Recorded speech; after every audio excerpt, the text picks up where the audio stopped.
Hello guys, today I'm going to show you how you can send fax message from your Red Magic 8 Pro.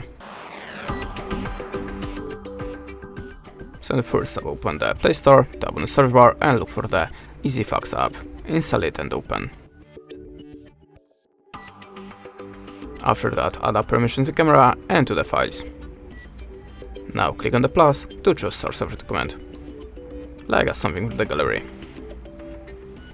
Click on the import, and now you can add this shape to your document.